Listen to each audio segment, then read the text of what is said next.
2024 সালের July August আন্দোলনের যে সমস্ত নেতা ছিলেন, নেতৃত্ব ছিলেন, তাদেরকে কি বলবো? জুলাই আগস্ট আন্দোলনের নেতা, বিপ্লবী, নাকি 2024 সালের জুলাই আগস্ট ষড়যন্ত্রের নেতা, নাকি ভণ্ড নেতা? কেন এ কথাগুলো বলছি? কোনটা আপনি বলবেন? আপনি ভেবে দেখুন। আমার এই আজকের এই ভিডিওটি, প্রতিবেদনটি দেখার পর আপনি বিশ্লেষণ করুন। এই যে যারা 2024 সালের শেখ হাসিনার বিরুদ্ধে আন্দোলন করেছেন, 2024-এর জুলাই আগস্ট মাস জুড়ে, শেষ পর্যন্ত শেখ হাসিনার পতন ঘটেছে 5 আগস্ট 2024। কিন্তু যারা নেতৃত্ব দিয়েছেন, নাহিদ, সার্জিস, হাসনাত আবদুল্লাহ, এদেরকে আপনি কি বলবেন? একটু ভেবে দেখুন তো। তার মধ্যে আমি নাহিদকে আজকের এই আলোচনা থেকে সরিয়ে রাখলাম। বাকি আরও যারা নেতৃত্ব দিয়েছেন তাদের কি বলবেন?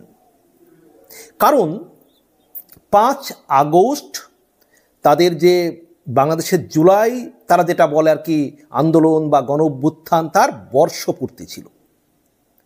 তারা একেবারে ব্যাপক আয়োজন করে ঢাকায় তারা প্রোগ্রাম করছে।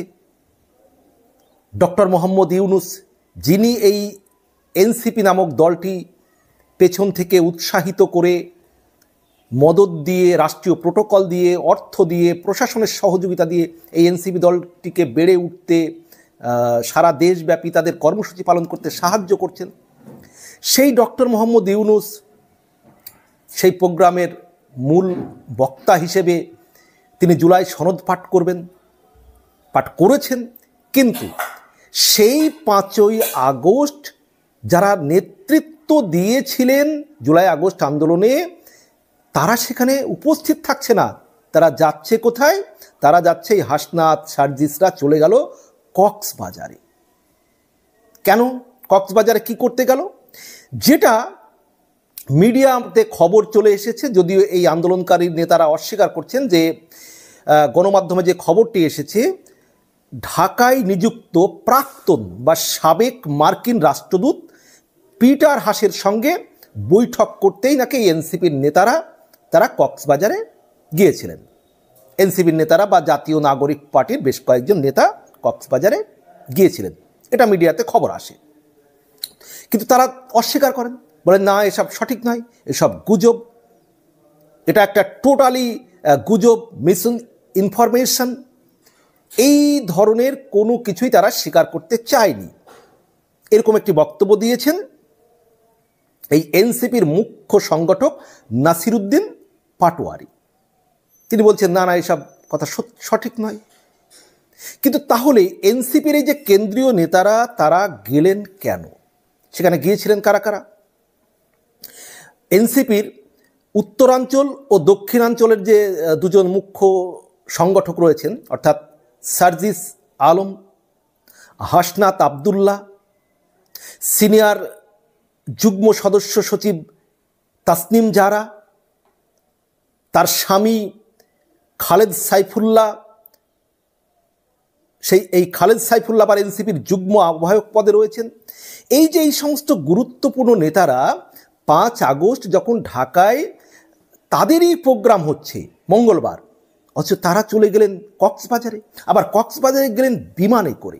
এখন প্রশ্ন ওঠে যে সার্জিস, হাসনাতদের, মানে এই 2024-এর জুলাই আগস্ট আন্দোলনের আগে তারা নিজেরা বলছে যে তাদের পকেটে পয়সা থাকতো না, সঠিক মতো তারা তাদের নিজের জীবনযাপন করতে পারতো না, অথচ তারা চলে যাচ্ছে কক্সবাজারে বিমানে করে।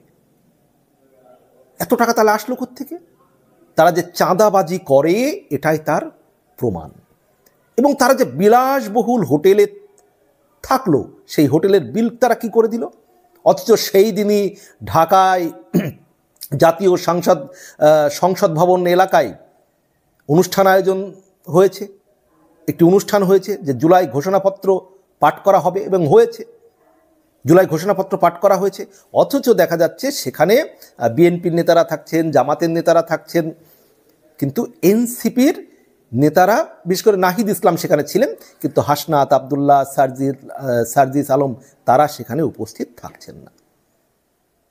তাহলে তারা এই যে জুলাই আন্দোলন, সেই জুলাই আন্দোলনকে কতটুকু হৃদয়ে তারা ধারণ করেছেন? যে জুলাই আন্দোলনের বর্ষপূর্তিতে তারা যদি পিটার হাসের সঙ্গে বৈঠক নাও হয়, এটা যদি গুজবও হয়, তাহলে তারা এই যে জুলাই ঘোষণাপত্র বা যে মানে জুলাই গণ অভ্যুত্থানের যে তারা যেটাকে বলে গণ অভ্যুত্থান, তাহলে প্রথম বর্ষপূর্তি পালন সেখানে উপস্থিত না থেকে তারা কক্সবাজারে গেল কেন?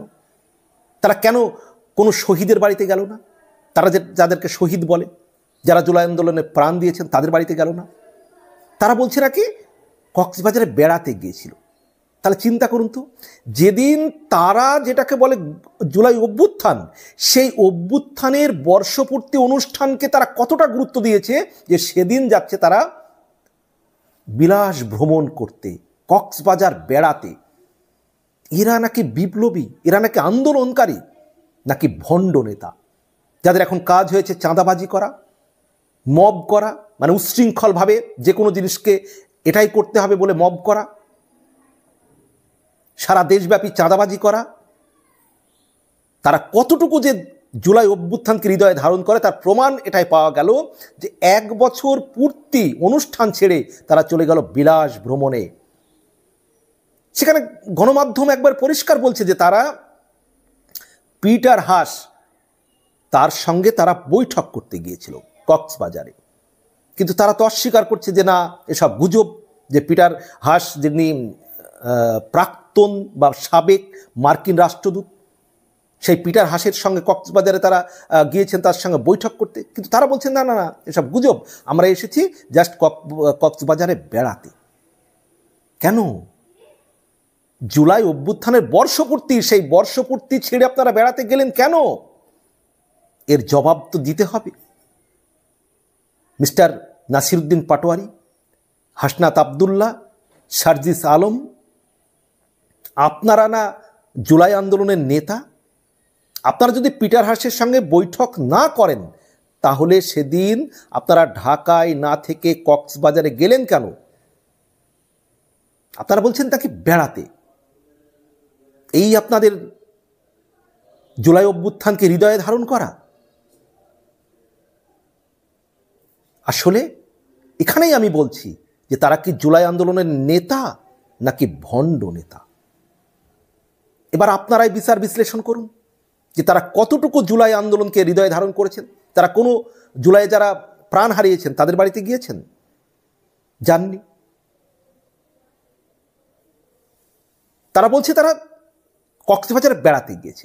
বলুন তো, জুলাই আন্দোলনের তাদের বর্ষপূর্তি, জুলাই অভ্যুত্থানের বর্ষপূর্তি, সেই বর্ষপূর্তির দিন তাদের আয়োজিত যে অনুষ্ঠান, ডক্টর ইউনূস জুলাই ঘোষণাপত্র পাস করছেন, অথচ সেখানে প্রেজেন্ট না থেকে তারা চলে গেল। এটা কি করে হয়? যদিও এনসিপি আবার তাদেরকে শোকজ করেছে, 5 জন নেতাকে জবাবদিহি চেয়েছে, আর যদিও এটা লোক দেখানো কৌশলের অঙ্গ, এটা বলার অপেক্ষা রাখে না, কিন্তু এদের মুখোশ তো খুলে যাচ্ছে। এরা যে নেতা নয়, জুলাই আন্দোলনের নামে, জুলাই অভ্যুত্থানের নামে যেভাবে তারা সন্ত্রাসী কার্যকলাপ চালিয়েছে বাংলাদেশ জুড়ে 2024-এর জুলাই আগস্ট মাস জুড়ে, তারা যে নেতা নয়, নেতার নামে ভণ্ডামি করেছে, সেটা এখন কি প্রমাণ হয়ে যাচ্ছে না? এবার বলুন প্রিয় বন্ধুরা, আপনারা কি বলবেন? আপনাদের কি মতামত রয়েছে? ভালো থাকবেন, সবার জন্য শুভকামনা।